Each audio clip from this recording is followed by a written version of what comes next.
जय हिंद। जीडीसी परिवार में आप सभी का स्वागत है। आज हम लोग पढ़ने वाले हैं नवीनतम सामान्य ज्ञान।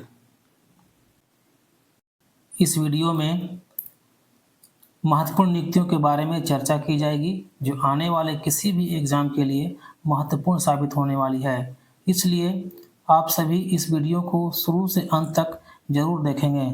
आज का आपका सबसे पहला क्वेश्चन है कि भारत में नेपाल के नए राजदूत किसे नियुक्त किया गया है। आपका ऑप्शन है शंकर शर्मा, नवीन श्रीवास्तव, पी हरीश, मनोज मित्तल।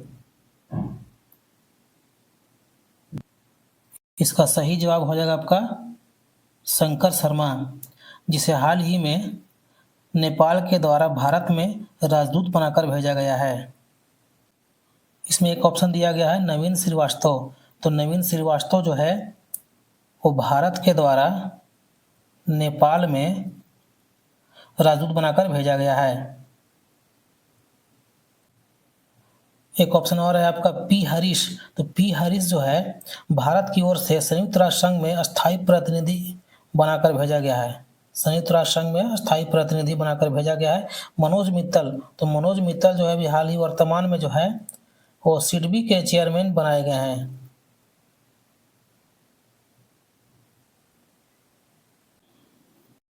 नेपाल में वर्तमान स्थिति अभी ऐसी है कि वहाँ पर जो सरकार चल रही है वो दो पार्टी मिलकर चला रही है।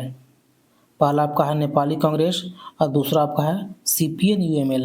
तो अभी वर्तमान में जो वहाँ के प्रधानमंत्री हैं खड़ग प्रसाद शर्मा ओली, वो जो है सीपीएन यूएमएल पार्टी से संबंधित है। अभी वर्तमान में प्रधानमंत्री वही हैं।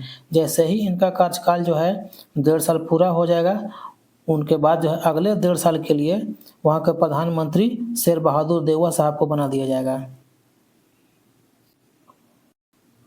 सार्क का मुख्यालय कहाँ स्थित है? तो नेपाल की राजधानी काठमांडू में है और सार्क की स्थापना जो है 1985 ईस्वी में किया गया था।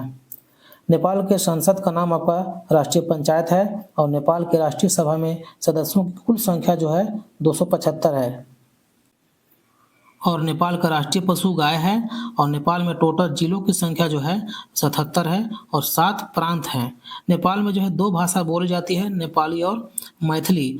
एक आपका सबसे महत्वपूर्ण क्वेश्चन यह है कि त्रिभुवन अंतर्राष्ट्रीय हवाई अड्डा कहाँ स्थित है? तो नेपाल में स्थित है, जो कई एग्जाम में पूछा गया सवाल है ये। अभी हम लोग पढ़े हैं कि नेपाल के प्रधानमंत्री केपी शर्मा ओली हैं, जो 1.5 साल के लिए बनाया गया है और नेपाल के वर्तमान राष्ट्रपति आपका रामचंद्र पौडेल हो जाएंगे। आइए अगले क्वेश्चन की ओर चलते हैं। अगला क्वेश्चन है कि संयुक्त राष्ट्र संघ के न्यूयॉर्क स्थित मुख्यालय में भारत के अस्थायी प्रतिनिधि के रूप में किसे नियुक्त किया गया है?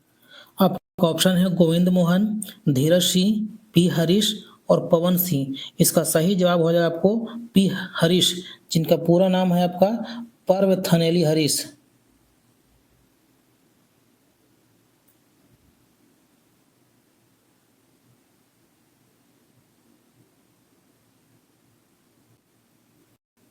पर्व थनेली हरीश संयुक्त राष्ट्र के न्यूयॉर्क स्थित मुख्यालय में भारत के नए यानी अस्थायी प्रतिनिधि होंगे।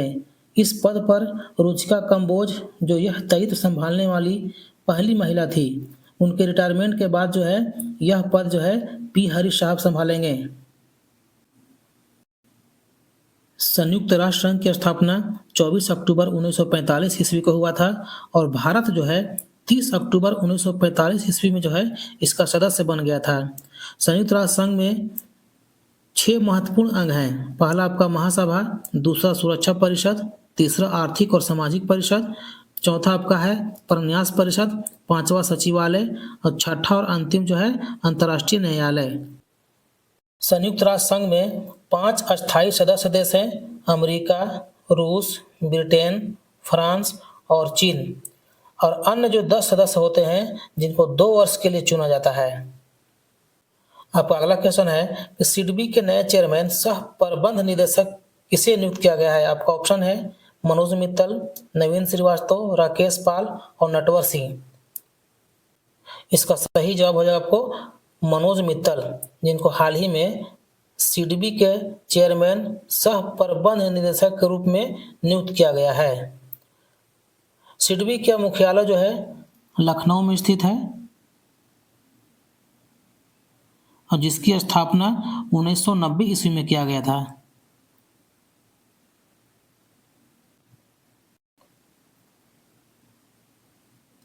सिडबी यानी कि small industries development bank of India, जिसकी स्थापना 2 अप्रैल 1990 ईस्वी को किया गया, जिसका मुख्यालय लखनऊ में स्थित है। यह एक प्रकार का विकास बैंक यानी कि डेवलपमेंट बैंक है।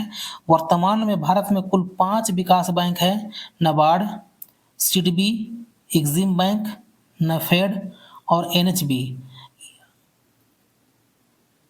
अगला क्वेश्चन है कि संघ लोक सेवा आयोग के नए अध्यक्ष किसे नियुक्त किया गया है? आपका ऑप्शन है सुमन शर्मा, प्रीति सूदन, संजय वर्मा, दिनेश दासा।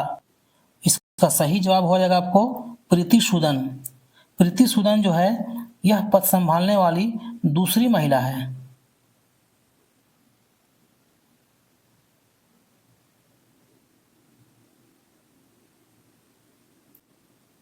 इससे पहले यूपीएससी के अध्यक्ष जो है मनोज सोनी जी थे। इन्हीं का स्थान पर जो है प्रीति सूदन साहब को भी बनाया गया है। प्रीति सूदन 1983 बैच की आंध्र प्रदेश कैडर की आईएएस अधिकारी हैं। वर्तमान में संघ लोक सेवा आयोग के एक अध्यक्ष और 6 अन्य सदस्य हैं।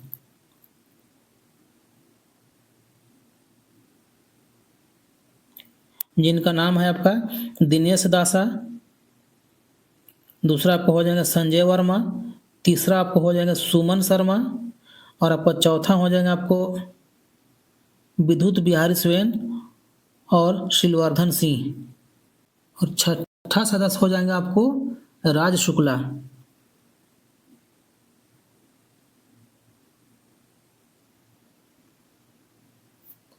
भारत में यूपीएससी की स्थापना भारत सरकार के अधिनियम 1919 ईस्वी के द्वारा सर्वप्रथम 1926 ईस्वी में किया गया। इसकी स्थापना के लिए 1924 ईस्वी में विधि आयोग ने सिफारिश की थी। इसके अध्यक्ष तथा सदस्यों की नियुक्ति राष्ट्रपति के द्वारा की जाती है। इनका कार्यकाल 6 वर्ष या 65 वर्ष जो पहले पूरा हो सके। राज्य लोक सेवा आयोग के अध्यक्ष तथा सदस्यों की नियुक्ति राज्यपाल के द्वारा की जाती है, परंतु उसे हटाने का अधिकार राज्यपाल को नहीं है। अगला क्वेश्चन है कि हाल ही में एसबीआई के नए प्रबंध निदेशक किसे नियुक्त किया गया है? आपका ऑप्शन है सीएस सेठी, राणा आशुतोष कुमार सिंह, अश्विनी कुमार तिवारी, विनय एम टोन्स। आपका सही जवाब हो जाएगा आपको राणा आशुतोष कुमार सिंह, जिन्हें हाल ही में एसबीआई में मैनेजिंग डायरेक्टर के पद पर नियुक्त किया गया है। एसबीआई में 4 मैनेजिंग डायरेक्टर के पद है और एक चेयरमैन होते हैं। तो 4 मैनेजिंग डायरेक्टर में अभी एक पद जो है खाली है। 3 आपके हो जाएंगे राणा आशुतोष कुमार सिंह, अश्विनी कुमार तिवारी और तीसरा हो जाएगा आपको विनय एम टोन्स। और जो सीएस सेठी यानी कि श्रीनिवासलू सेठी जो है वो एसबीआई में अभी चेयरमैन के पद पर हैं। एसबीआई का स्थापना 1 जुलाई 1955 ईस्वी को हुआ था, जिसमें एक चेयरमैन और 4 पद एमडी के होते हैं। एसबीआई का मुख्यालय मुंबई में स्थित है। एसबीआई दुनिया का 43वां सबसे बड़ा बैंक है। एसबीआई का एक अपना मोबाइल एप्लीकेशन है यानी कि सॉफ्टवेयर एप्लीकेशन है योनो। इसका फुल फॉर्म होता है यू ओनली नीड वन। इसे आप लोग योनो ऐप से पैसा का ट्रांजैक्शन या कहीं आपका ट्रांसफ़र करना हो या लोन का एप्लीकेशन भी आप स्वयं कर सकते हैं। अगला क्वेश्चन है कि बीएसएफ के नए महानिदेशक किसे बनाया गया है? आपका ऑप्शन है दलवीर सिंह चौधरी, राजविंदर सिंह भट्टी, राहुल नवीन, अंशुमान गायकवाड़। इसका सही जवाब हो जाएगा आपको दलजीत सिंह चौधरी। दलजीत सिंह चौधरी जो है बीएसएफ के महानिदेशक बनने से पहले सशस्त्र सीमा बल यानी कि एसएसबी में महानिदेशक थे। अब वर्तमान में इनको बीएसएफ के महानिदेशक बना दिया गया है। बीएसएफ की स्थापना 1 दिसंबर 1965 ईस्वी में हुआ था। यह भारत सरकार के गृह मंत्रालय का अधीन कार्य करता है, जिसका मुख्यालय नई दिल्ली में स्थित है। अगला क्वेश्चन है कि हाल ही में सीआईएसएफ के नए महानिदेशक के रूप में किसे नियुक्त किया गया है। आपका ऑप्शन है राजेश कुमार, राजविंदर सिंह भट्टी, संजय वर्मा, डॉक्टर दिनेश दासा। इसका सही जवाब हो जाएगा आपको राजविंदर सिंह भट्टी। भारतीय पुलिस सेवा के 1990 बैच के राजविंदर सिंह भट्टी को सीआईएसएफ यानी कि केंद्रीय औद्योगिक सुरक्षा बल का महानिदेशक अगस्त 2024 में नियुक्त किया गया है। इस नियुक्ति से पहले राजविंदर सिंह भट्टी साहब जो है बिहार पुलिस में महानिदेशक थे।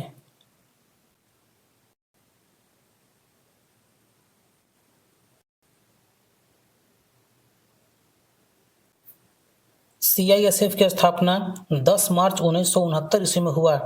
इस बल के अधिकारियों को हकीमपेट यानी जो हैदराबाद में स्थित है हकीमपेट, वहां पर एक आपका राष्ट्रीय औद्योगिक सुरक्षा अकादमी, यहीं पर जो है सभी लोगों का ट्रेनिंग दिया जाता है। यह भी जो है गृह मंत्रालय का अधीन कार्य करता है और इसका भी मुख्यालय नई दिल्ली में स्थित है।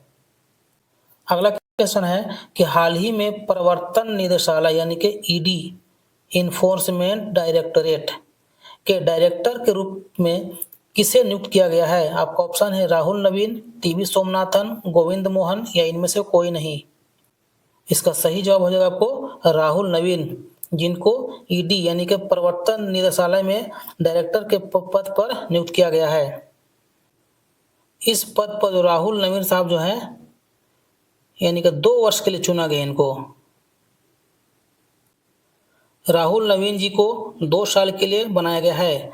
प्रवर्तन निदेशालय की स्थापना 1 मई 1956 ईस्वी में हुआ था। यह भारत सरकार के वित्त मंत्रालय के राजस्व विभाग के अधीन एक विशेष वित्तीय जांच संस्था है। 1 मई 1956 को विदेशी मुद्रा विनिमय अधिनियम 1947 के तहत विनिमय नियंत्रण कानून के उल्लंघन से निपटने के लिए आर्थिक मामलों के विभाग में एक प्रवर्तन इकाई का गठन किया गया था। 1957 ईस्वी में इस इकाई का नाम बदलकर प्रवर्तन निदेशालय कर दिया गया। ईडी यानी कि प्रवर्तन निदेशालय निम्न कानूनों को लागू करता है। पहला आपका है फेमा, विदेशी मुद्रा प्रबंधन अधिनियम, जो 1999 ईस्वी में लागू हुआ था। फेमा का फुल फॉर्म होता है फॉरेन एक्सचेंज मैनेजमेंट एक्ट। दूसरा नियम आपका है पीएमएलए यानी कि धन शोधन निवारण अधिनियम, जो 2002 में पारित हुआ था, लेकिन इसे लागू 2005 में किया गया। पीएमएलए का फुल फॉर्म प्रिवेंशन। आज का अगला क्वेश्चन है कि हाल ही में भारत के कैबिनेट सचिव के पद पर किसे नियुक्त किया गया है। आपका ऑप्शन है टीवी सोमनाथन, गोविंद मोहन, राजेश कुमार, इनमें से कोई नहीं।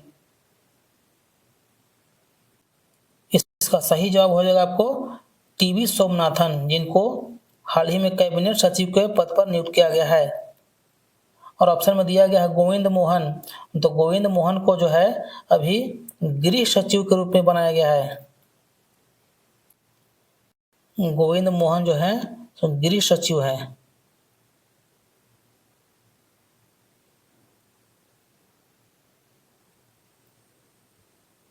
क्या है तो गृह सचिव।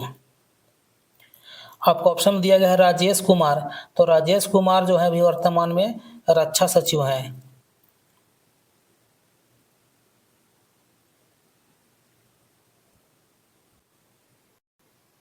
टीवी सोमनाथन भारतीय प्रशासनिक सेवा के 1987 बैच के अधिकारी हैं। इनका कार्यकाल जो है 2 वर्षों का होगा, यानी कि 2 वर्ष के इनको चुना गया है। ज्ञातव्य है कि कैबिनेट सेक्रेटरी का पद भारत में सिविल सेवाओं में सर्वोच्च पद माना जाता है। भारत में कैबिनेट सचिव का पद का सृजन जो है 1950 ईस्वी में किया गया।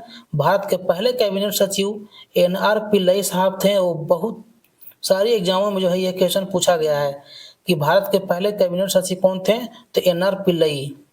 कैबिनेट सचिव का अधिकतम कार्यकाल 4 वर्षों का होता है, लेकिन अभी जो टीवी सोमनाथन साहब को बनाया गया है तो इनको 2 साल के लिए बनाया गया है।